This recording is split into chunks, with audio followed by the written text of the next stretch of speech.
Hello everyone, how are you? This video is about straight line graphs and their equations. It's another algebra video. Hopefully you've seen our earlier videos on the basics of algebra, but even if not, you should be comfortable with the basic ideas of algebra to get the most out of this video. You should be comfortable using letters as numbers, with rearranging equations by doing the same thing to both sides, and with BODMAS. Straight line graphs are perhaps the easiest way to see algebra sharing form with the real world. And so, by learning about straight line graphs, you begin to see why algebra is so useful for many real-world applications. The general form of a straight line graph is always y equals mx plus c. This is just the basic idea of a straight line, but we cannot draw this on a set of axes. If we want to draw a real straight line, we need some of these letters to become numbers.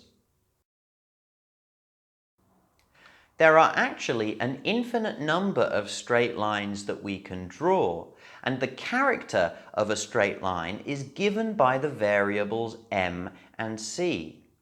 By giving m and c number values, we choose which specific straight line we will draw, and then we use x and y to help us draw it. As we look at some examples, see if you can spot what m and c are doing and how they set the form of a straight line graph. So here is a real straight line, y equals 2x plus 1. To draw this line, we need an axis and we need a table of values. So, to fill in our table of values, we need to let x equal different values between -3 and 3 in this case. Let's start in the middle with x equals 0. If the line is 2x plus 1, then when x equals 0, y is equal to 2 times 0 plus 1, which is 1. And we can plot that on our axes. We'll fill in the table of values at the end on this example. If x is equal to 1, then y is equal to 2 times 1 plus 1, which is 3. And if x is equal to 2, y is 2 times 2 plus 1, which is 5. And you can see that just fits onto the top of the slide. When x equals 3, 2 times 3 plus 1 is 7, and this is off the top of our chart completely. We can also look at the negative x direction. If x is -3, then y equals 2 times -3, which is -6, and -6 plus 1 is -5. If x equals -2, 2 times -2 plus 1 is -3. And finally, if x is -1, y equals 2 times -1 plus 1, which is -1. And here you can see this clearly plots all of the points along a straight line. And now we will fill in the table of values with what we have calculated. As you get better at calculating these values, you can sometimes just go straight to filling in the table of values, and you don't always need to work out the algebraic equations first. But to start with, it's good practice. But one thing that is not convenient about this chart is the scale of the y-axis. This line disappears off the top and the bottom of the chart very quickly, and so it's hard to see exactly where it goes. What can we do about this? We can plot exactly the same straight line on a different axis. Here I have labeled y 5, 10, and 15 rather than just 1, 2, 3. But our line has not changed. We have exactly the same x and y values, but because of our different scale, the line looks different. But This is exactly the same straight line. Again, we have the same straight line, but this time I have set the y-axis so that it fits nicely onto the space. However, the way that I have had to plot the scale of the y-axis does not fit quite properly with the larger squares on the grid, so it does look a little bit strange.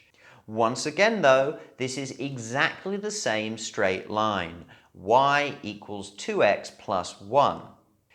Ideally, you should always plot your lines so you get all the values in the graph space without too much space at the top or bottom and without disappearing off the top or bottom too quickly. But sometimes you do need to compromise on this. Now, let's look at another example, y equals 3x minus 4.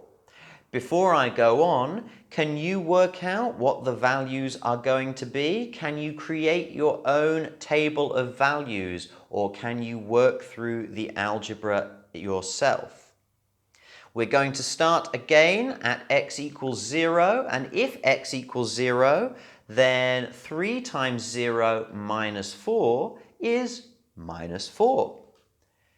If x equals 1, 3 times 1 is 3, and 3 minus 4 is minus 1. If x equals 2, 3 times 2 is 6, minus 4 is 2. And if x equals 3, 3 times 3 is 9, and 9 minus 4 is 5. Again, we go to the negative x as well. If x is minus 3, 3 times minus 3 is minus 9, and minus 9 minus another 4 is minus 13. If x is minus 2, 3 times minus 2 is minus 6, and then minus 4 takes us to minus 10. And finally, if x is negative 1, 3 times minus 1 is minus 3, minus 4 makes minus 7. Again, we have a perfectly straight line, and down there you can see the table of values for this straight line graph. So we've looked at a couple of examples now. We may look at some more in the next video, but now it's time to ask, what are m and c? From looking at those examples, do you know what the variables m and c represent in a straight line graph? If you're not sure and you want to think about it some more, go back and watch the video up to this point again. But right now, I'm going to tell you that c, which is also called the constant term, represents the y-intercept. And the y-intercept is the place where the line meets the y-axis, which will also be at x equals 0. In our first example, c was equal to 1, and so when x was equal to 0, y was equal to 1.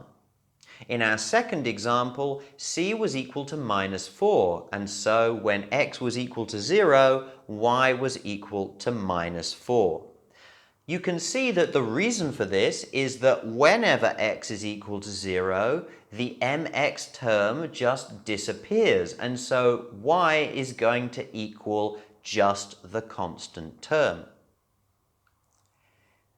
The value m, on the other hand, also called the coefficient of x because it's what we multiply x by, represents the slope of the graph.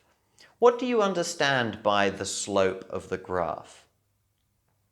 It's actually the angle that the graph is on, but we are not giving it in terms of an angle in degrees, we are just giving it as a number. In our first example, m is equal to 2. And in our second example, m was equal to 3. The slope is also called the gradient, and we're going to look in more detail at what this number means in the next video. But that's where we'll leave it for this video. I hope you now have a better idea of what a straight line graph means and how to plot one if you are given the equation. I also hope that you understand a bit more about how you scale the y-axis, but also that when you change the scale of the y-axis, this does not change the line even if it starts to look different because of the different scale.